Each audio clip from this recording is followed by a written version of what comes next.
અખંડ કરતા ગુરુની ઉપાસના એ લક્ષણ છે નિજ દાસના. અખંડ કરતા ગુરુની ઉપાસના એ લક્ષણ છે નિજ દાસના. એ ભોગી ગુરુ ચરણ સુવાસના એ લક્ષણ છે નિજ દાસના. એ ભોગી ગુરુ ચરણ સુવાસના એ લક્ષણ છે નિજ દાસના. અખંડ કરતા ગુરુની ઉપાસના એ લક્ષણ છે નિજ દાસના. કેવલ હંસો સત કેવલ સાહેબ, સત કેવલ સાહેબ, સત કેવલ સાહેબ. કેવલ વેતા પુરુષ પરાયા બસુતિ કરો મેતાય. જયતિ જયતિ જુગ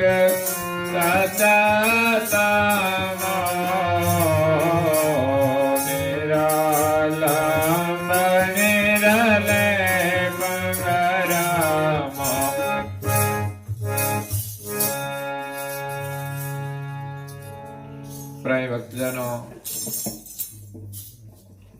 જ્ઞાન સંપ્રદાયના દેહ સ્થાપક, અનંત બ્રહ્માંડાધીશ, વિશ્વ નિયંતા, સકર્તા સર્જનહારના પરમ વિશેષ અંશ, અનંત અંશોના તારણહાર, પરમ મોક્ષના દાતા, કૈવલ ધર્મ ધુરંધર, મહાન સમર્થ, પરમ શ્રેષ્ઠ, પરમ વિભૂતિવાન, પરમ દયાળુ, પરમ કૃપાનિધિ, સર્વજ્ઞ દિવ્ય પરમ ગુરુ શ્રીમદ કરુણાસાગર મહારાજ, જગતના જિજ્ઞાસુ અને મુમુક્ષુ અંશોને યથાર્થ જ્ઞાનનો ઉપદેશ આપતા સ્વરચિત અગાધ બોધ ગ્રંથના 24મા અંગની પ્રથમ ચોપાઈને વિશે કૈવલ વેતાનો ઉપદેશ આપતા કહે છે કે કૈવલ વેતા પુરુષ પરાય, અબ સ્તુતિ કરું મેં તાય. અહીંયા દિવ્ય પરમ ગુરુ પોતાની એક ઓળખ આપે છે કે કૈવલ વેતા, જગતના જે સર્જનહાર કૈવલ કરતા છે એમના જે વેતા દિવ્ય પરમ ગુરુ એ કૈવલ વેતા છે. એમનું નામ કરુણાસાગર પણ છે, કૈવલ વેતા છે, પરમ ગુરુ છે, કુવેર સ્વામી છે, પરમ વિશેષ અંશ છે. કદાચ આપણને ખબર હોય કે ના હોય તો આ બધા જ નામ પરમ ગુરુને અંગીકૃત થાય છે. તો કૈવલ વેતા પુરુષ પરાય, જે પુરુષ પર છે બધાથી, પરાય, જેમના ઉપર બીજું કોઈ જ નથી, એ વિશ્વના સર્જનહાર છે. સારી સૃષ્ટિની જે રચના છે, સમસ્ત બ્રહ્માંડ, એમની પર વિશ્વના સર્જનહાર છે પરમ પુરુષ, જેમના શુદ્ધ સંકલ્પથી આ જગતનું સર્જન થયું છે. કદાચ તમે સંધ્યા આરતી કરતા હશો તો ખબર હશે, કરતા હશો તો એની અંદર આવે છે, जिनके शुद्ध संकल्प संकल्प में अखिल लोक उपजाए पलक में. आरती करत निगम, વેદો પણ જેની આરતી કરે છે, હરિદાસા, હરિના દાસ થઈને, હરિ હરિ અગમ અગોચર, હે હરિ હે હરિ હે હરિ, આપ અગમ છો, અમારી ગમ નથી પહોંચતી, પણ અમે પ્રાર્થના કરીએ છીએ કે તમે કોઈ સર્જનહાર છે, અગમ છે, અગોચર છે, જે દેખાતા નથી, અવિગત વાસ છે, જેનો નિવાસ અવિગતની અંદર છે. જેમના શુદ્ધ સંકલ્પથી આ જગતનું સર્જન થયું છે એવા કૈવલના વેદતા પરમ ગુરુ એમ કહે છે કે જે પુરુષ પરાય છે, બધાથી પર છે, અબ સ્તુતિ કરું મેં તાય. દિવ્ય પરમ ગુરુ એ કૈવલ કર્તાની સ્તુતિ કરે છે, વંદના કરે છે. સવારે સાંજે આપણે પ્રાર્થના ઉપાસના દ્વારા પરમ ગુરુના ચરણમાં સ્તુતિ અને વંદના અવશ્ય કરવી જોઈએ. ખરેખર તમારા ઘરનું જે વાતાવરણ છે ને એ શુદ્ધ થઈ જશે. બીજા નંબરમાં તમારું હૃદય પણ શુદ્ધ થઈ જશે. અને પ્રાર્થના તો એવી હોય છે કે જે પ્રાર્થના કરતા કરતા એમની સાથે આપણે એક તાર થઈ જઈએ. સંત સજ્જન આરતી સજ્જ ઠાડે. પૂજ્ય શ્રી નારાયણદાસજી મહારાજ શ્રી ગોળીપદની અંદર કહે છે, કદાચ સંધ્યા ઉપાસના કરતા હો તો ખબર હોય, બધું જ આવી જાય છે ઉપાસનામાં. નારાયણદાસજી મહારાજ શ્રી દિવ્ય પરમ ગુરુની જે ઉપાસના કરી છે એનો આપણે પાઠ કરવાનો છે અને એમના દ્વારા આપણે ઉપાસના કરવાની છે. સંત અને સજ્જન બંને દિવ્ય પરમ ગુરુની આરતી કરવા માટે સજ્જ થઈને ઉભા છે. સજ્જ એટલે તૈયાર થઈને ઉભા છે એમ. અને તૈયાર થવું એટલે શું કરવાનું હોય? માથાના વાળ હરખા હોવા જોઈએ, કપડા હરખા હોવા જોઈએ, કપાળમાં બાલ તિલક હોવું જોઈએ, એમ સજ્જ થવાનું છે. સજ્જ થવાનું મતલબ બધા વિચારો છોડીને આપણે એમની પ્રાર્થના માટે સજાગ થવાનું છે. પરીક્ષા બેઠા હોય ત્યારે વિચાર કરવાનો કે મમ્મી શું કરતી હશે, શું કરે. ત્યાં તો પરીક્ષા જે હોય ને એના પ્રશ્નો ઉપર ધ્યાન આપવાનું હોય. પ્રાર્થના કરીએ ત્યારે આપણા ઈષ્ટદેવ સાથે એકરૂપ થવા માટે આપણે સજાગ રહેવાનું છે. સંત સજ્જન આરતી સજ્જ ઠાડે જોડી કર. આપણા હાથ ગમે ત્યાં ફરતા ના હોવા જોઈએ.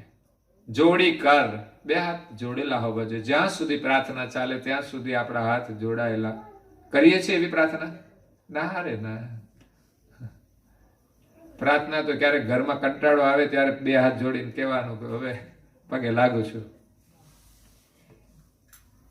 પરમ ગુરુના શરણમાં જેટલો સમય પ્રાર્થના કરીએ એટલો સમય આપણા હાથ જોડેલા હોય તો આ હાથ જે નમસ્કાર મુદ્રા કહેવાય. કોરોનાએ આપણને શીખવાડી દીધું કે કોઈને હાથ નહીં મિલાવવાના, બે હાથ જોડીને જ પ્રણામ કરવાના.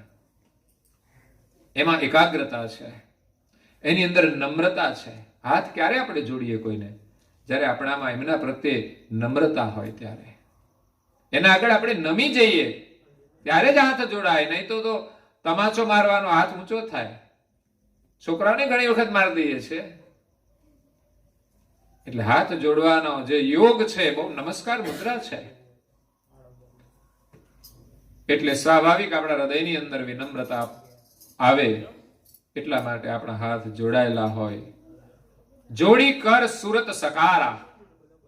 હાથ જોડીને આપણી જે સુરતા છે, આપણી દ્રષ્ટિ આપણા ઈષ્ટદેવના સ્વરૂપમાં રહેવી જોઈએ. કોણ આવ્યું ને કોણ ગયું એનો ખ્યાલ આપણે રાખવાનો નથી. હું ધ્યાન રાખું કદાચ કોઈનું મંદિરમાં જરૂરી હોય એટલા માટે. બાકી તમે કોણ આવે છે એની નોંધ લેવાની કઈ બહુ મહત્વની નથી. પણ આનંદ થાય કોણ કોણ આવ્યું છે એના દર્શન કરીને. મંદિરમાં આવે ને એ લોકો દર્શનીય હોય છે. બાકી લગ્નના વરઘોડામાં નીકળે ને બહુ જોવાની જરૂર નહીં બહાર આવીને કોણ કોણ આવ્યું છે. જ્યાં ઉપાધિ છે એમાં બધી. પણ મંદિરની અંદર જે લોકો આવે એ દર્શનીય હોય છે, સાત્વિક હોય છે. તો જોડી કર સુરત સકારા. સુરત પરમ ગુરુના સ્વરૂપમય બની જાય કે કેવું પરમ ગુરુનું દિવ્ય સ્વરૂપ છે. નારણદાસજી મહારાજ શ્રીએ પરમ ગુરુના સ્વરૂપનું અવલોકન કર્યું છે શણગાર આરતીમાં. ઉપાસના કરજો, બહુ બધો લાભ મળશે. આરતી મહારાજ રાજ કી મંગલ મનોરથ ભાવ ભરી. આપણામાં કેવો ભાવ હોય તો કે મંગલ મનોરથ હોય, કલ્યાણકારી મનોરથ હોય, આપણને અધોગતિમાં લઈ જાય એવા મનોરથ નહીં, પણ આપણું કલ્યાણ થાય, આપણો પરિવાર સુખી થાય એવા મનોરથ હોય. એવી આપણે પરમ ગુરુના શરણમાં પ્રાર્થના કરીએ, આરતી કરીએ. અને કોની પ્રાર્થના કરીએ છે એનું વર્ણન નારણદાસજી મહારાજ શ્રીએ કર્યું છે કે બાલ તિલક કેસર ક્યો જુ રાજે, ચમર શિર પર છત્ર ધરી.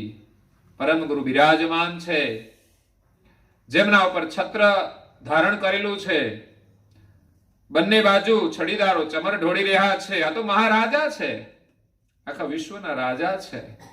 એની આપણે આરતી કરીએ છીએ ત્યારે એમનું દર્શન કરીએ છીએ કે મહારાજાના કપાળમાં સુંદર ભાલ તિલક શોભાયમાન છે. આ માત્ર દર્શન માટે નથી, એમની આજ્ઞાથી આપણા શિર ઉપર પણ આપણે ધારણ કરવાનું છે. આપણી શોભા પણ અનેક ગણી વધી જશે. આજે નહીં સમજાય. આજે તો માત્ર આજુબાજુ હેર કટિંગ કરીને જ આપણી શોભા વધારવાની, જાત જાતની ફેશન હોય એને આપણે અનુસરીએ છીએ. ખરેખર કેવા વિકૃત લાગતા હોય છે. હા, અમુક વાળ હોય એની જે કાયમને માટે પેટર્ન ચાલતી હોય, પણ બાકી જે જુદી જુદી આવે ને એ છતરીઓ કેવી લાગતી હોય છે. આજુબાજુ મેદાન સાફ કર્યું હોય ને ઉપર ખાલી ટોપા જેવી છતરી હોય, એમાં લોકો ભ્રમિત થઈ જાય છે. આપણે તો ભાલ તિલક કરીને આપણા ચહેરાની શોભા વધારવાની છે, આપણા જીવનની શોભા વધારવાની છે, પરમ ગુરુની કૃપા મેળવવાની છે. એમાં આપણને શરમ કે સંકોચ ના હોવો જોઈએ. પરમ ગુરુનું સાચું દર્શન કે એનો ચહેરો છે ને એ ભાલ તિલકથી વધુ શોભાયમાન છે. અને પંચમ સોસમવેદ ગ્રંથનો અભ્યાસ કરશો તો ભાલ તિલકનો મહિમા સમજાશે. ભાલ તિલક માત્ર કપાળમાં કરવાનું શણગાર જ નથી, એ તો આપણા સ્વરૂપનું પ્રતીક છે. સંસારની ભ્રમણાઓ છેદનારું એક શસ્ત્ર છે. માયાનું, અજ્ઞાનતાનું, અંધશ્રદ્ધાઓનું છેદન કરનાર છે. આપણામાં એક એકાગ્રતા આવશે. એકાગ્રતા એ સફળતાની ચાવી છે. તો એકાગ્રતા આપણને ભાલ તિલક આપે છે. ભાલ તિલક અનુસાર આપણે ધ્યાન કરીએ તો એકાગ્રતા આવે છે. કોઈ પણ વસ્તુનું અવલોકન એકાગ્રતાથી કરવું જોઈએ. કોઈ પણ માણસ ગાડી ચલાવતો હોય ને તો એકાગ્રતાથી ચલાવતો હોય, ભલે સામાન્ય વાતો કરે, આડું અવડું જોવે, પણ એની એકાગ્રતા તો રોડ ઉપર જ હોય છે. એ ચૂકી જાય ને તો એક્સિડન્ટ થઈ જાય. જીવનમાં એકાગ્રતા બહુ મહત્વની છે. જે એકાગ્રતા ચૂકી ગયા ને એના ઘરમાં એક્સિડન્ટ થઈ ગયા છે. એક્સિડન્ટ એટલે ગડબડ થઈ જાય, લડાઈ ઝઘડા થઈ જાય, એકાગ્રતા તૂટી જાય છે આપણે. એટલે અહીંયા પરમ ગુરુના સ્વરૂપમાં જે ભાલ તિલક છે બહુ દર્શનીય છે. આપણને પ્રેરણા મળવી જોઈએ. આજે તો પાછી પૂર્ણિમા, ગુરુવાર, ગુરુ મહારાજનો વાર પૂર્ણિમા અને પોષ પૂર્ણિમા. પોષનો મહિમા તો નારણદાસજી મહારાજ કહે છે કે પરમ ગુરુ આપણને પોષણ આપવા માટે પધાર્યા છે, જ્ઞાનનું પોષણ આપવા માટે પધાર્યા છે. જ્ઞાનના પોષણ વિના બધા જ જીવો કંગાલ થઈ ગયા છે. જેમ મજૂર માણસને પૂરું ખાવાનું ન મળે, જેમ શરીરમાં કોઈ તાકાત ના હોય, ચામડી હાડકા સાથે ચોટી ગઈ હોય, એવી આ જીવની દશા થઈ ગઈ છે. જ્ઞાનના પોષણ વગર બધા આમ જુઓ તો તંદુરસ્ત હોય, પણ આત્માનું જે સ્વરૂપ છે એ કમજોર થઈ ગયું છે. એટલે ભાલ તિલક આપણે અવશ્ય કરવું જોઈએ. હું તો એમ કહું છું, આપણે પરમ ગુરુના અનુયાયી છે તો પૂર્ણિમાનું વ્રત તો કમસે કમ કરવું જોઈએ. અને વ્રત કેવી રીતે કરવાનું? સવારમાં વહેલા ઉઠવાનું એ પહેલો નિયમ, બ્રહ્મ મુહૂર્તમાં. બીજો નિયમ પ્રભાત ફેરીમાં જવાનું. લૌકિક કાર્યમાં આપણે બધા જાગીએ છીએ, બધું જ કરવા માટે. આજે છોકરાને લગ્ન છે એટલે વહેલું ઉઠવું જ પડશે. 5 વાગે, 4 વાગે, 3 વાગે, 12 વાગે સૂતા હોય તોય 3 વાગે ઉઠી જાય.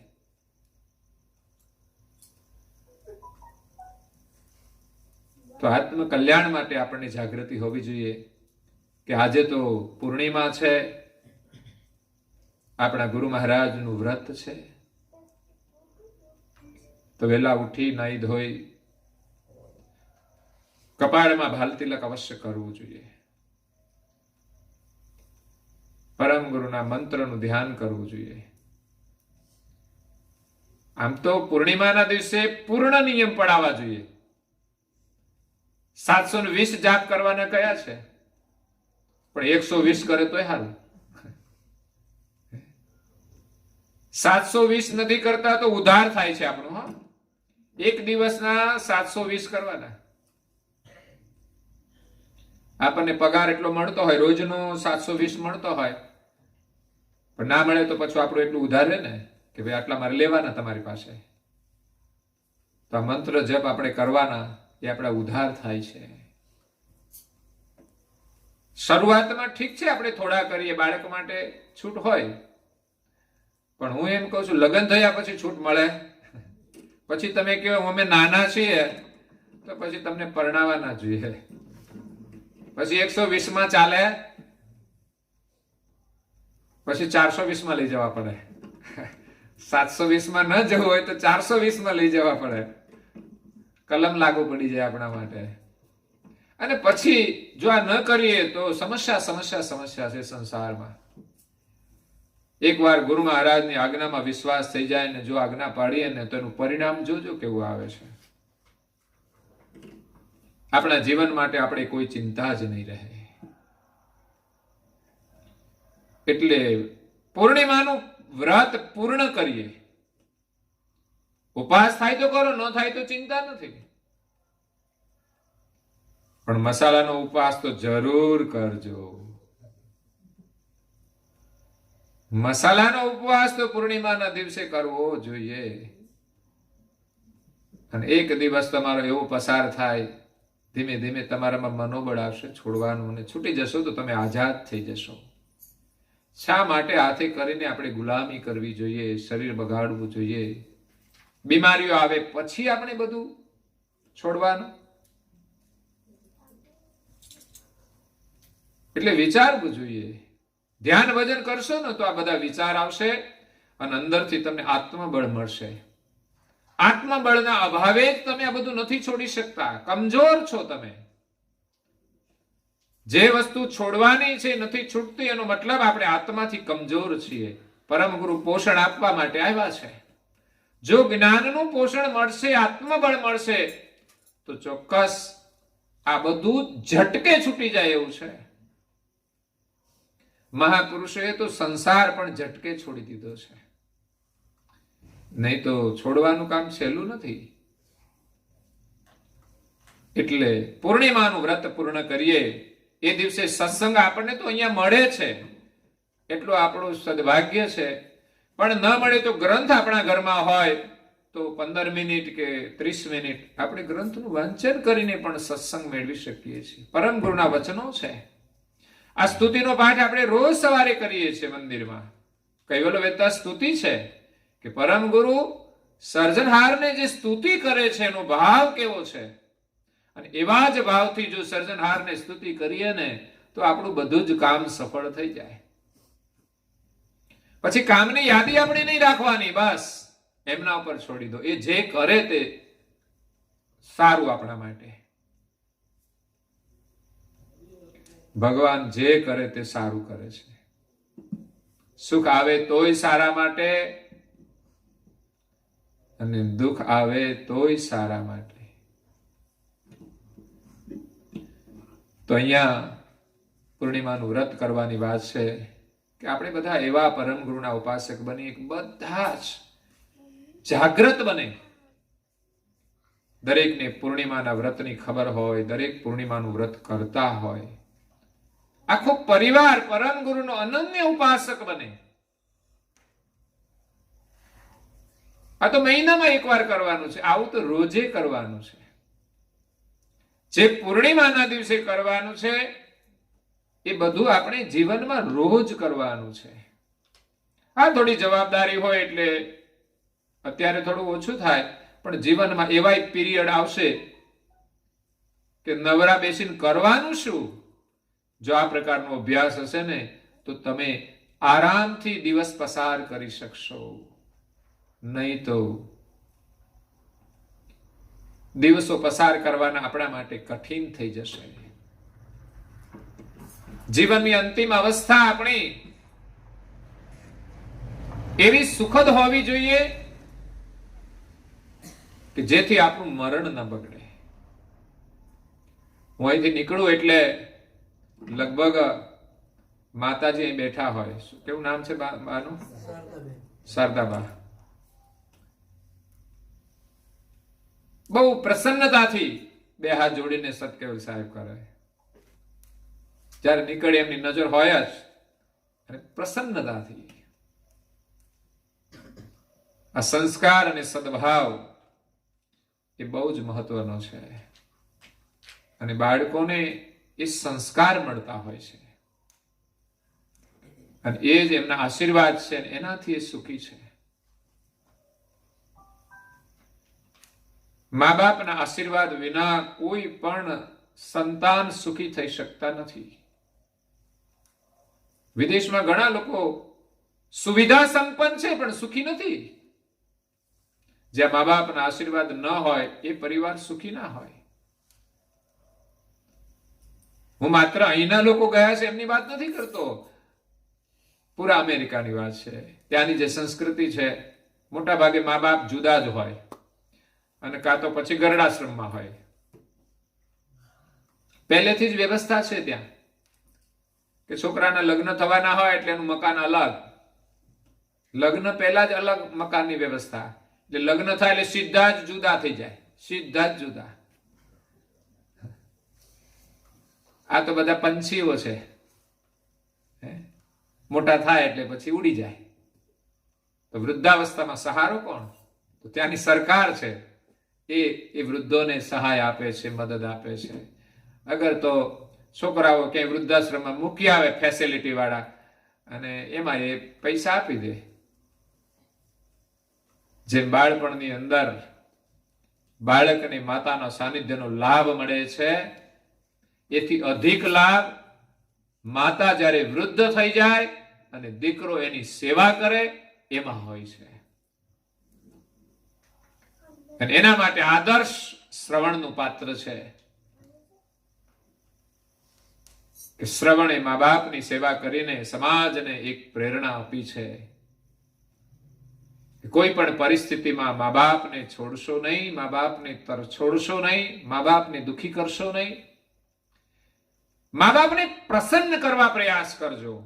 પત્ની કદાચ થોડી નાખુશ થઈ જાય, ચિંતા નહીં કરતા, એ ક્યાંય નહીં જાય.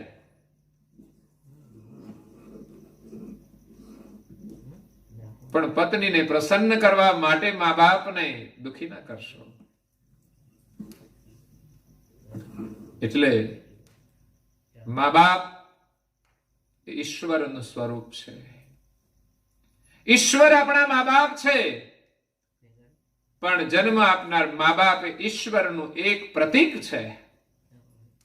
મા બાપ એ મા બાપ છે, ઈશ્વર એ તો ઈશ્વર છે. ઈશ્વર સુધી પહોંચવા માટે પણ મા બાપના આશીર્વાદ જોઈએ. આજે આપણા દેશના પ્રધાનમંત્રી એક દેશના વડાપ્રધાન છે, પણ છતાંય માને છે કે હું મારા માતા પિતાના આશીર્વાદથી અહીં સુધી પહોંચ્યો છું, અને હજુ પણ એમના આશીર્વાદ લેવા માટે આવે છે. નહીં તો મોટા પદ ઉપર પહોંચ્યા પછી તો મા બાપ યાદ પણ ના આવે. અને ટાઈમ જ ક્યાં હોય? આવા મોટા પદ ઉપર હોય અને ટાઈમ હોય ભાઈ મળવા આવવાનો? ઘણાને તો નાનો સરખો ધંધો સારો ચાલવા માંડે ને તોય ટાઈમ નથી મળતો. આ તો દેશના પ્રધાનમંત્રી, વાસ્તવિક સમય ના મળે. તમે એનું શેડ્યુલ જોવો તો એટલી એક્ટિવિટીઝ હોય છે, અને આખા દેશનું ધ્યાન રાખવાનું એટલે કોઈ નાની સુની વાત નથી.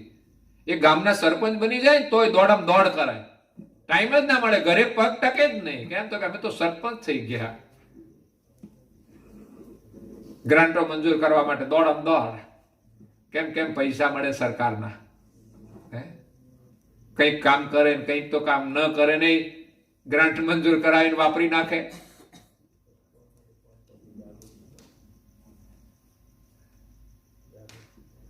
ઘણો ભ્રષ્ટાચાર તો આપણી નજર સામે દેખાતો હોય છે, પણ ન કરવું જોઈએ. હું તો એમ કહું છું, શા માટે સરકારનો પૈસો આપણે ખાવો જોઈએ?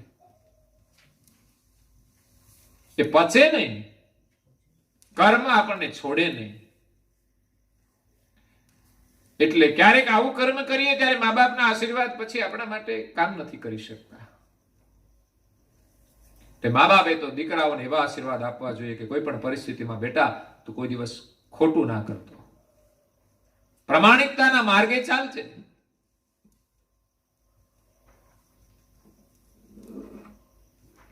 હમણાં મેં એક દ્રષ્ટાંત આપ્યું હતું. એક લક્ષ્મણપુરા ગામ હતું, પર્વતની તળેટીમાં. ત્યાં એક જયંતિરામ કરીને એક કર્મકાંડી બ્રાહ્મણ રહેતા હતા.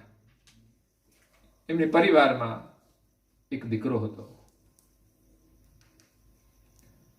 દીકરો નાનો હતો અને એમની માતા દેવલોક થઈ ગઈ. પછી એમના પિતા બાળકને મોટું કરે છે. પિતા કર્મકાંડી બ્રાહ્મણ છે એટલે ગામનું કર્મકાંડ કરે ને પોતાનું જીવન ગુજરાન ચલાવે છે.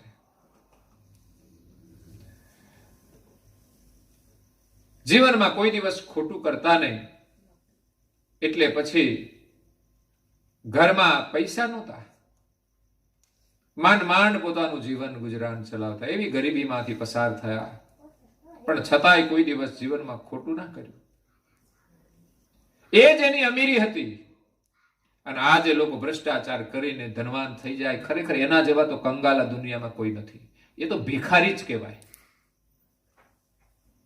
ભ્રષ્ટાચાર કરીને જે લોકો ધનવાન થાય છે એ ખરેખર ધનવાન છે જ નહીં. આ તો ભીખ માગીને ભેગું કર્યું કહેવાય. જે મહેનત કરીને પ્રમાણિકતાથી કમાય છે એ સાચા ધનવાન છે. ભલે જે પરિસ્થિતિ હોય, પણ એની અમીરી એ છે કે ઘરમાં ગરીબી હોવા છતાંય એ ક્યાંય ભ્રષ્ટાચાર નથી કરતા, ક્યાંય પ્રપંચ નથી કરતા. આના જેવી અમીરી બીજી કોઈ નથી.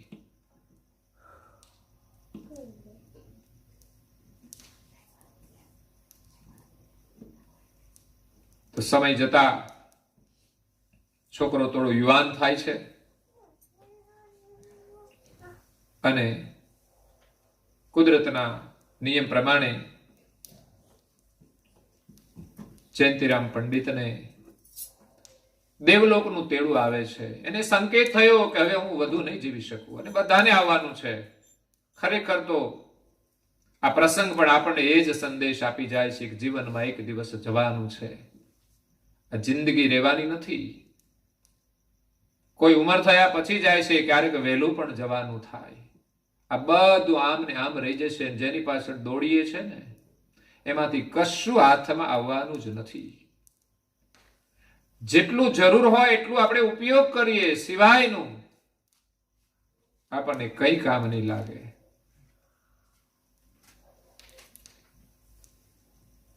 ચિંતા પોતાના આત્માની કરવાની જરૂર છે. ચિંતા પરિવારના સંસ્કારની જરૂર છે. અહીંયા જયંતિરામ પંડિત બાળક માટે ધન ભેગું નથી કરી શક્યા, પણ જતા જતા પોતાની પાસે જે સંસ્કારની મૂડી હતી ને એ બાળકને શિખામણના 2 શબ્દો આપતા ગયા કે બેટા, તારા માટે હું ધન ભેગું નથી કરી શક્યો, પણ જ્યારે તને જીવનમાં કઈ મુશ્કેલી પડે એના માટે હું તને આ એક દાબડી આપીને જાઉં છું, જેને ડબ્બી કહેવાય આપણી ભાષામાં. એની અંદર એમણે કંઈક અમૂલ્ય વસ્તુ મૂકી હશે. અને આપણા જેવા હોય ને કઈ દાબડી આપી હોય તો પેલા ખોલી નાખે કે હું છે. હું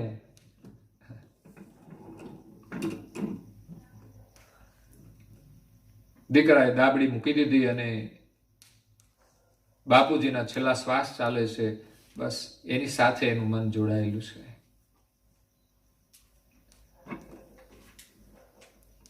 દીકરાને કઈ કર્મકાંડ આવડતું નથી અને પિતાએ શરીર છોડી દીધું, દેવલોક થઈ ગયા. રીત રિવાજ પ્રમાણે આ 12મું 13મું તો કરવું પડે. થોડું ઘણું જે હતું ઘરમાં એનાથી આ 12મું 13મું કરીને પૂરું કરી નાખ્યું. ઘરમાં ખાવાનું પણ રહ્યું નથી. આવી પરિસ્થિતિ આવી છે. બાળકને કશું હજુ આવડતું નથી. એ ઉંમરની અંદર બાળક કશું કામ નથી કરતો, એમને ભૂખ લાગી છે, ઘરમાં ખાવાનું છે નહીં, એટલે ચિંતા તો છે. બાપુજીએ કહ્યું હતું કે જ્યારે મુશ્કેલી આવે ત્યારે દાબડી ખોલજે. એમણે તો દાબડી ખોલી તો એની અંદર એક ચબરખી હતી. ચબરખી એમણે ખોલી અને વાંચ્યું, બેટા પ્રમાણિકતાના માર્ગે ચાલજે, પ્રમાણિક બનીને રહેજે. બસ આ જ એનો સંદેશ હતો, સુખી થવાનો. આપણે તો મફતનો મસાલો મળે ને તો દાબી છે, લાવ લાવ લાવ. એક તો મસાલો મફતનો અને ખાય કચરો, એટલે બે વસ્તુ નુકસાન કરે. મફતની બીડીઓ ચૂહે.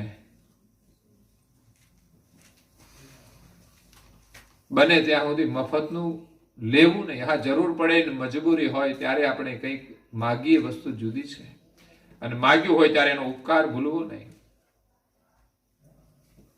અહીંયા બાળક કામ માટે નીકળે છે કે કઈ હું જાઉં બહાર, મને કઈ કામ મળે તો ખાવાનું મળે. તે કરિયાણાની દુકાન હતી, ત્યાં આવીને ઉભો રહ્યો, મારે ખાવું છે, મને બહુ ભૂખ લાગી છે, મને કંઈક કામ હોય તો આપો. કરિયાણાના શેઠે કહ્યું, દુકાનદારે, કે આજે મારે ત્યાં આવનારો નોકર આજે રજા ઉપર છે, તો આજનો દિવસ અહીંયા રોકાઈ જા, તને કામ આપું, હું તને સાંજે 50 રૂપિયા આપીશ.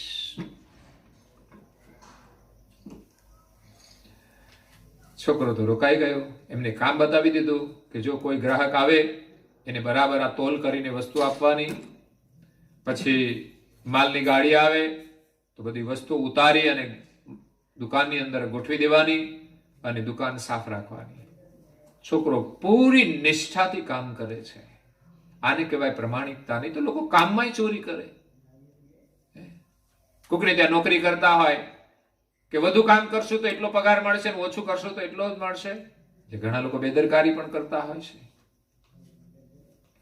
પણ ભાઈ, પગાર મળે છે એના કરતા થોડું કામ વધારે કરીશું તો આપણને નુકસાન નહીં જાય, આપણું જમા થશે. જેમ પેલો વિદ્યુત પાવર આવે છે ને, સોલાર પાવર, એમાં આપણે વિદ્યુત પાવર જેટલો આપણે વાપરીએ એટલો થાય ને, વધારે થાય તો એ જમા થઈ જાય આપણો, ફરી આપણને મળે. એમ કોઈને ત્યાં કામ કરીએ તો ઓછું નહીં કરવાનું, વધારે થઈ જાય તો માલિકની બેંકમાં આપણું કામ જમા થાય છે અને એનો લાભ આપણને મળી જ જાય છે. એટલો વિશ્વાસ હોવો જોઈએ. છોકરો પ્રમાણિકતાથી કામ કરે, આખો દિવસ પૂરો થયો અને એને સાંજે 50 રૂપિયા મળવાના હતા એટલે ખુશ હતો. એ જ્યારે દુકાનમાંથી રજા લે છે ત્યારે શેઠે ઉતાવળથી, સાંજે જવાની ઉતાવળમાં એમને ડ્રોવર ખોલીને એક નોટ કાઢીને જલ્દી જલ્દી આપી દીધી કે લે બેટા. છોકરો જોયા વગર હાથમાં લઈને નીકળી ગયો. આ વિશ્વાસે બધા કામ ચાલતા હતા. પણ આગળ ગયા પછી છોકરાએ જોયું કે આ તો 100ની નોટ છે. ખુશ થઈ જાય કે નહીં? આપણને 50ની જગ્યાએ હો મળી જાય, કામ થઈ ગયું, મસાલાનું બિલ ભરાઈ જાય. 5 મસાલા વધારે ખાઈશું, 50 વધારે મફતના આવ્યા છે.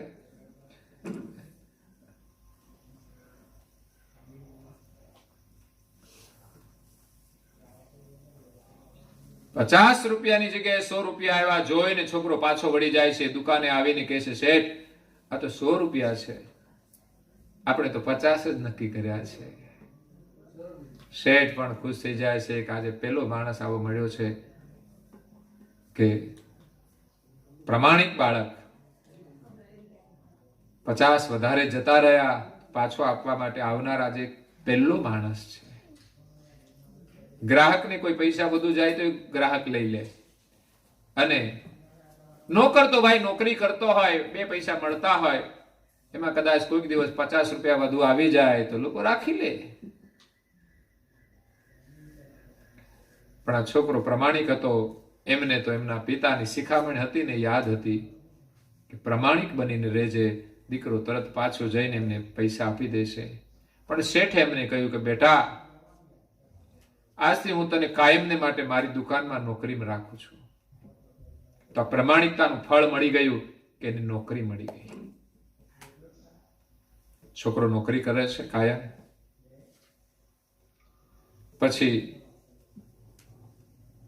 એક દિવસ પેલી ડાબડી ખોલી અને અંદર જોવે છે તો એક બીજી પણ ચબરખી હતી. એમણે વાંચી કે બેટા, કોઈ ભૂખ્યો માણસ હોય ને તો એને ભોજન કરાવજે. છોકરો કામ કરે છે ને ખાવાનું મળે છે.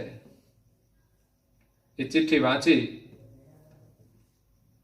અને એ દિવસે એ કામ પરથી જ્યારે ઘરે આવ્યો, એમણે પોતાના માટે ભોજન બનાવ્યું છે. ઘરમાં એકલો છે, માતા પિતા તો છે નહીં.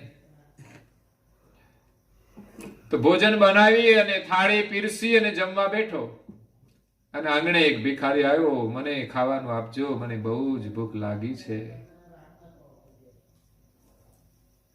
આપણે ભૂખ્યા હોઈએ ને આપણા પૂરતું જ ભોજન હોય, અને એ સમયે કોઈ ભિખારી આવે તો આપણે શું કરીએ? જા જા, વધે તો આપીએ, એ સારી વસ્તુ છે. પણ આપણા પૂરતું જ હોય ને પછી કોઈ ભિખારી આવે, એ જો ઉપવાસ કરો ને તો જીવનમાં સાચું વ્રત થઈ જાય. હો, બાકી ઘણા ઉપવાસ કરીએ છીએ આપણે, કેટલા બધા ઉપવાસ શ્રાવણ મહિનામાં કરીએ છીએ. ફૂલકાજળી હોય ને પછી કયા કયા ઘણા બધા વ્રતો આવે છે. એ વ્રત હોય, જે વ્રત હોય. મારે ત્યાં હમણાં ચોપડી કોઈ મૂકી ગયું છે આવી વ્રતની. લગભગ 150 જેટલા વ્રત હશે. મેં કીધું 360 કરી દીધા તો રોજ એક વ્રત થાત. પછી આપણું જીવંતિકા વ્રત હોય. કેમ તો કે લાલ કપડા જ પહેરવાના, લીલા તો ચાલે જ નહીં. લીલા કરે તો બળી જાય વ્રત. લ્યો, એટલે સ્પેશિયલ આપણે વ્રતના જ પછી કપડા લેવા પડે કે આ વ્રતના દિવસે પહેરવાના. સારું છે, એ નિમિત્તે લોકો સાત્વિક જીવન જીવે છે. વ્રત પાળવાનો કે આમ સંકલ્પ તો કરે છે. કોઈક દિવસ સાચા વ્રત લઈ લેશે એમ કરતા કરતા. આપણે ત્યાં કપડા, કલર કરતા કપડાનું મહત્વ વધારે છે. કેવા કલરના કપડા પહેરો છો એના કરતા તમે કેવા કપડા પહેરો છો એ મહત્વનું છે. તો અહીંયા ભિખારી આવ્યો એટલે બાળકે પોતાની થાળી હતી ને બધું જ ભોજન ભિખારીને આપી દીધું. બાળક એ દિવસે ભૂખ્યો સુઈ જાય છે. આ હતું વ્રત.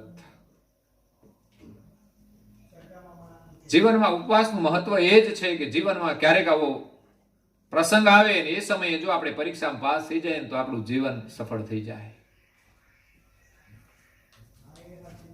તો ભિખારી જતો રહ્યો, બાળક સુઈ ગયો. સવારે ઉઠી નાહી ધોઈ અને દુકાને જવાની તૈયારી કરે છે. ત્યાં રાજાના સિપાહીઓ એને પકડવા માટે આવ્યા. તારે રાજ દરબારમાં જવાનું છે, રાજાએ બોલાવ્યો છે તને. છોકરો તો વિચારમાં પડી ગયો કે મેં કંઈ ખોટું તો કર્યું નથી, છતાં પણ રાજાના સિપાહીઓ મને લેવા માટે શા માટે આવ્યા છે? તો લઈ જાય છે. રાજ દરબારમાં આવીને ઉભો રાખી દીધો. રાજા સિંહાસન ઉપર બેઠા છે અને બાળકને કહે છે કે આજે તારું સન્માન કરવાનું છે. તને કોઈ દંડ આપવા માટે નહીં, તારું સન્માન કરવા માટે આજે તને બોલાવ્યો છે. કે ગઈકાલે રાત્રે તે ભૂખ્યા માણસને ભોજન કરાવી દીધું અને તું ભૂખ્યો રહ્યો, અને ભિક્ષા લેનાર બીજું કોઈ નહોતું, હું જ હતો. કહે છે એક ભિખારીના રૂપમાં, ભિખારીના વેશમાં એક એક નગરને જોવા માટે આવ્યો હતો કે નગરના લોકો કેવા સુખી છે, કેવા દુખી છે. આવા રાજા હતા. અને અત્યારે તો ગરીબ માણસોની ગ્રાન્ટો આખી ખાઈ જાય. બોલો, જાજરૂના પૈસા મંજૂર કરીને ખાઈ જાય. સાહેબ, જાજરૂમાંથી ખાઈ જાય એ હું સુખી થવાના? જાજરૂમાં ખાવાનું શું હોય? એ જાજરૂમાંથી ખાઈ જાય. બોલો, જાજરૂની ગ્રાન્ટ મળે 12,000ની, ને એમાં વળી વચ્ચે પાછા બધા સુખી માણસો જ હોય. એમ કે ભાઈ આ મંજૂર કરવા માટે વચ્ચે 2-3 અધિકારી આવે, બધાને 1,000 આપવા પડે. લ્યો, હવે એના છોકરા હું સુખી થવાના, સંસ્કારી થવાના? આપણને એમ થાય બીમારીઓ આવે છે ક્યાંથી, પણ આ મફતના પૈસા ઘરમાં આવ્યા હોય ને એમાંથી બીમારીઓ થાય. એવું નહીં, આ એટેક બધા કઈ બીજા કારણે આવે. કેટલી બીમારીઓના કારણ તો આ ખોટા પૈસા ઘરમાં આવતા હોય ને એ જ હોય. ખોટું જે કર્યું એનું જ પરિણામ છે. ખોટું ખાવ તોય પરિણામ આવશે. હું તો કહું, આ જન્મમાં આપણે મસાલા ખાધા ને આ જન્મમાં કદાચ આપણને કેન્સર ના થયું તો બીજા જન્મે થાય. હા, ખાધું છે આ જન્મે, પણ બીજા જન્મે થાય. આપણને એમ થાય કે આને નાનાથી આ કેન્સર કેમ થયું, પણ ગયા જન્મમાં ખાધેલું એટલે ખોટું. તે ખોટું છે. આજનું વિજ્ઞાન સાબિત કરે તો આપણને આમ જરાક જાગૃતિ તો આવવી જોઈએ કે આ કચરો શા માટે ખાવાનો? ભગવાન આપણને છોડાવે એના માટે મંદિરમાં જાઓ, પ્રાર્થના કરો, ભગવાન અમને છોડાવો, આમાંથી બંધનમાંથી છોડાવો. જ્યાં લોકો ભૂખ્યા રહેતા હોય દેશની અંદર, ખાવાનું ન મળતું હોય, આપણે કચરો ખાવાનો, કચરો ખાવાનું છોડીને એ પૈસાનો આપણે સદુપયોગ કરીએ. એટલે રાજા એનું સન્માન કર્યો અને 10 સોનામોર એને દક્ષિણામાં આપી છે. સાહેબ, પ્રમાણિકતાના માર્ગે ચાલવાથી, ભૂખ્યાને ભોજન કરાવવાથી કેવા કેવા લાભ થાય છે. આપણે ના જોઈતું હોય એનાથી અનેક ગણું મળી જાય છે.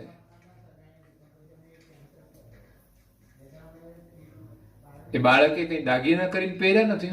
આપણે તો કંઈક પાછા વિચાર કરીએ. લોટરીની ટિકિટ લાગે તો આપણે શું કરીએ?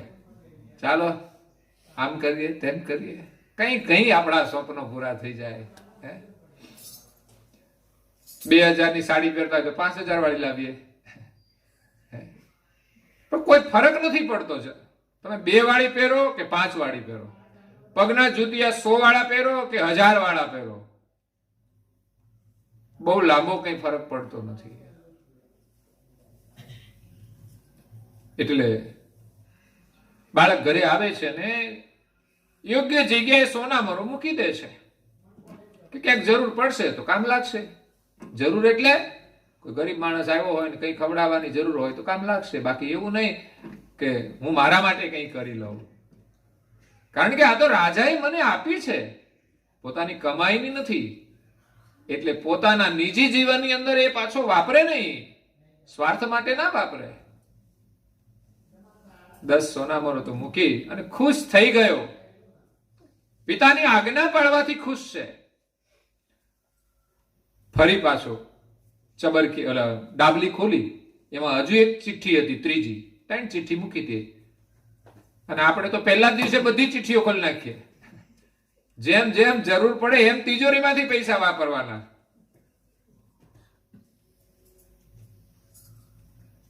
કોઈકને જરૂર હોય ને એટલી જ વાત પીરસવી, બધું નહીં પીરસી દેવાનું. થોડું આજે, થોડું પછી, થોડું પછી. તો ચિઠ્ઠી વાંચી, એની અંદર લખ્યું હતું કે બેટા, કોઈ પણ પરિસ્થિતિની અંદર ક્રોધ કરીશ નહીં. ક્રોધ વિનાશનું મૂળ છે. અને ખરેખર ઘરમાં ક્રોધ ઘણી વખત આપણા ઘરને પરેશાન કરી દે છે. પણ ઘણા લોકો તો એવા સરસ જોવા મળે કે જીવનમાં આમ એટલો સરળ સ્વભાવ હોય અને બધા પ્રેમથી ઘરમાં રહેતા હોય. નાની નાની વાત હોય છતાં પણ આમ પ્રેમથી એકબીજા કામ કરતા હોય, ક્રોધ નામે નહીં. તો એવા જોઈને આમ લોકોને જોઈને આમ ખુશ થઈ જઈએ. એમ થાય કે આવા લોકો નિકટમાં રહેતા હોય તો આપણે એના જેવા થઈ જઈએ.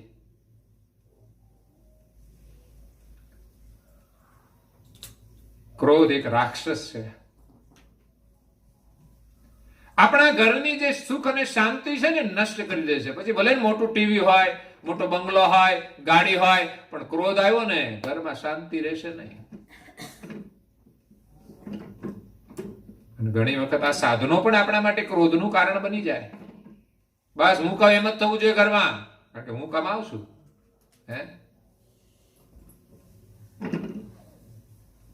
શ્વાસ બંધ થઈ જાય ત્યારે તું હુકમ કરજે ને ભગવાન શ્વાસ આવવા દો. આપણું કશું ચાલશે નહીં. આ શરીર બગડશે, આપણું કશું ચાલશે નહીં. તો અહીંયા છોકરાએ ચિઠ્ઠી વાંચી કે જીવનમાં બેટા કોઈ પણ પરિસ્થિતિમાં ક્રોધ ન કરીશ. એમને રાજાએ 10 સોનામોરો આપી એ ખુશ હતો અને ભગવાનને ધન્યવાદ આપવા માટે આમ જલ્દી ઉતાવળો મંદિર તરફ જાય છે.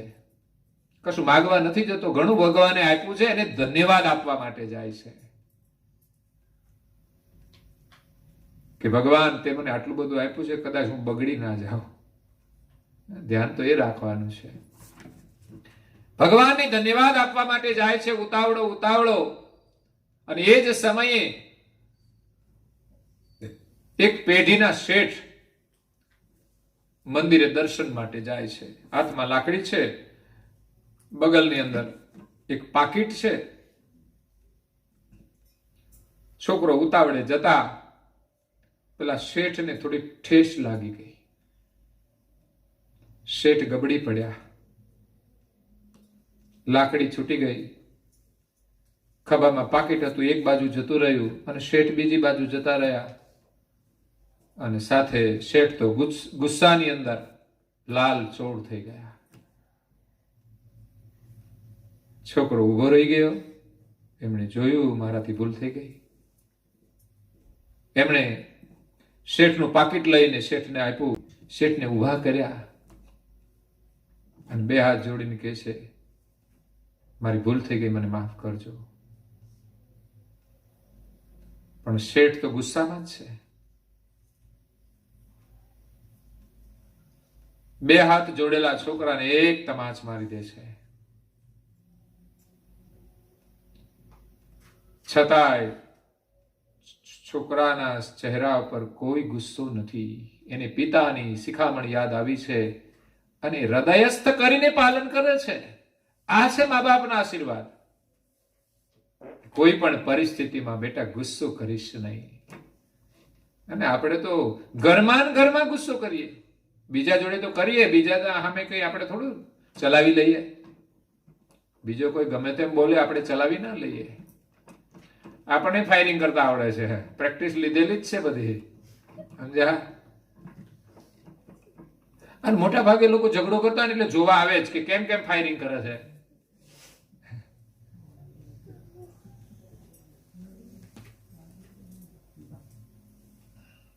એટલે છોકરો શાંત સ્વભાવે રહ્યો, એટલે પછી શેઠનો ગુસ્સો શાંત થયો.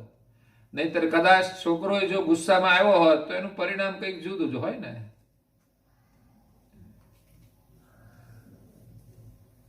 છોકરો દર્શન કરી અને ઘરે જાય છે. શેઠ પણ દર્શન કરીને પેઢીએ ગયા, પાકીટ લઈને નીકળ્યા હતા. પેઢીએથી પાછા ઘરે આવ્યા. ઘરે ધર્મપત્નીને વાત કરી કે આજે મંદિરમાં આવું થયું, એક છોકરો મારી સાથે અથડાયો, હું પડી ગયો, મને એને ઊભો કર્યો અને 2 હાથ જોડીને માફી માંગતો હતો. પણ આજ સુધી મેં આવો છોકરો જોયો નથી. કારણ કે મારી પેઢીમાં ઘણા લોકો આવી ગયા, મારા ગુસ્સાથી બધા ભાગી ગયા, કોઈ ઉભા નથી રહ્યા. અને શેઠાણી તો જાણતા જ હતા કે શેઠનો ગુસ્સો કેવો છે. શેઠાણી સલાહ આપે છે કે તમારો ગુસ્સો એવો છે કે કોઈ નોકરે ટકતો નથી, તમારે એકલા બધું જાતે કરવું પડે છે. શેઠાણી ક્યાં તો હું સારી છું, તો ટકીશું અહીંયા, સમજ્યા?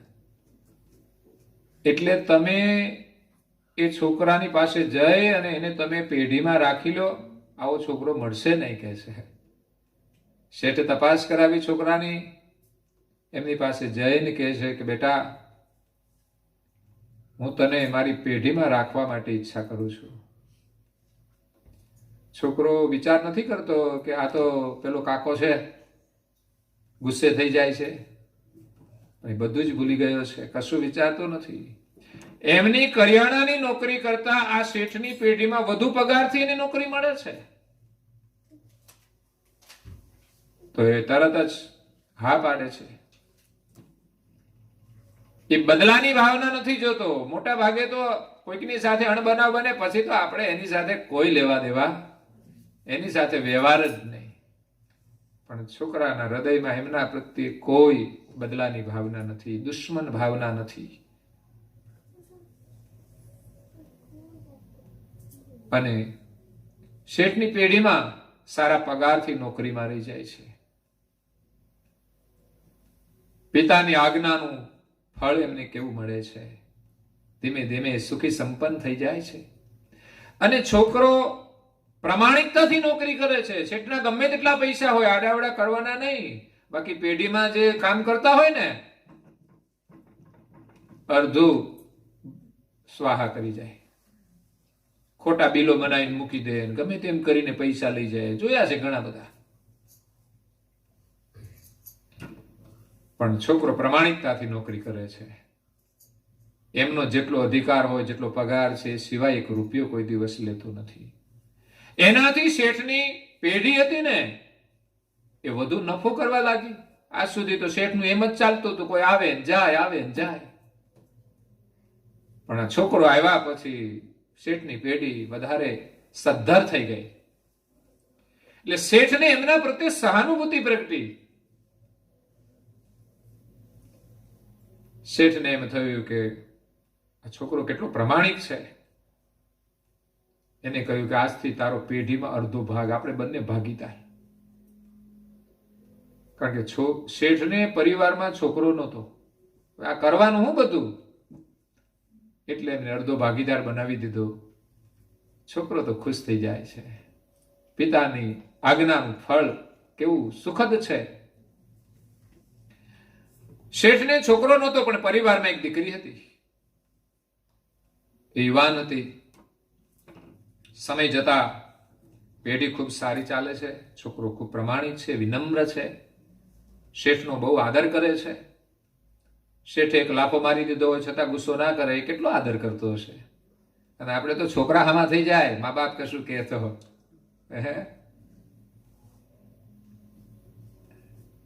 છોકરાને તમે જરાક સંછેડજો, ખબર પડે. વગર સંછેડે બધા મનમાની જ કરતા હોય છે, એમની ઈચ્છા પ્રમાણે જ ચાલતા હોય છે.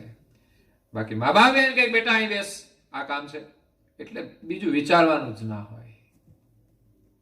આવો આદર મા બાપનો હોવો જોઈએ. કામ કશું ના હોય, બહાર રખડવા જ જતા હોય ગાડીઓ લઈને, પણ ભાગી જ જાય, ઉભા જ ના રહે, કશું સાંભળે જ નહીં. પણ ભાઈ આ માં ચલાવશે, પત્ની નહીં ચલાવે. યાદ રાખજો, ફોજદાર આવશે ને પછી જવાબ આપવો પડશે. નહીં આપો તો પરિણામ આવીને ઊભું પણ રહેશે. સમય જુદો છે. તો અહીંયા શેઠ સુખી સંપન્ન છે. એનો સમય થયો. એક દિવસ છોકરાને કહે છે કે બેટા,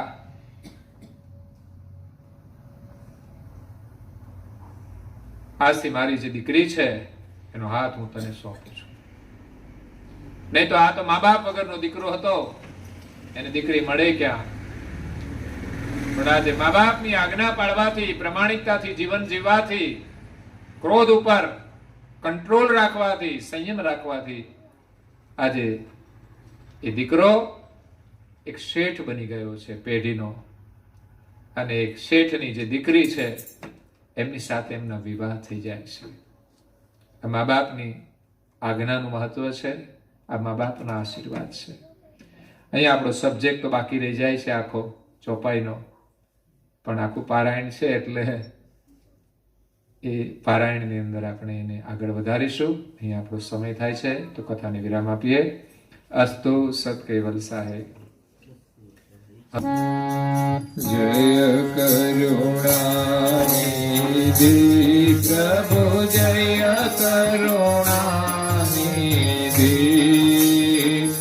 આરતી આરત પૂર્વક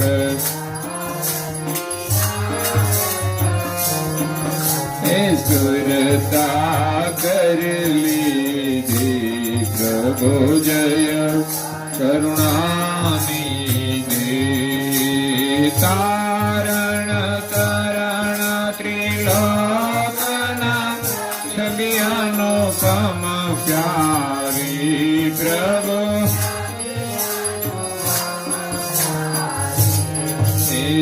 અનેક જનોની અરજી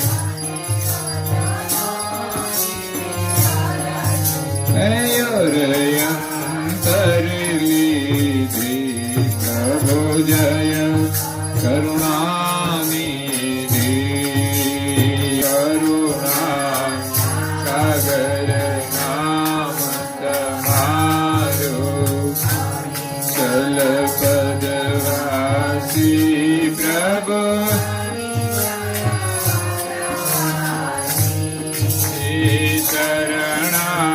શરણાગતને સાનમાં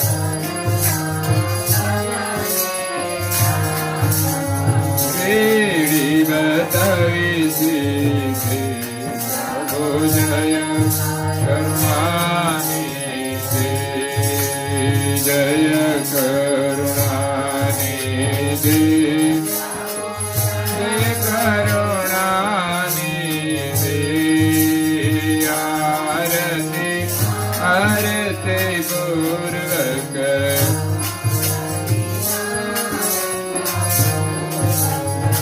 કરતા કરી લીધી પ્રભુ જય કરુણાની દે પ્રભુ જય કરુણાની દે પ્રભુ જય કરુણાની દે. શ્રીમદ કરુણા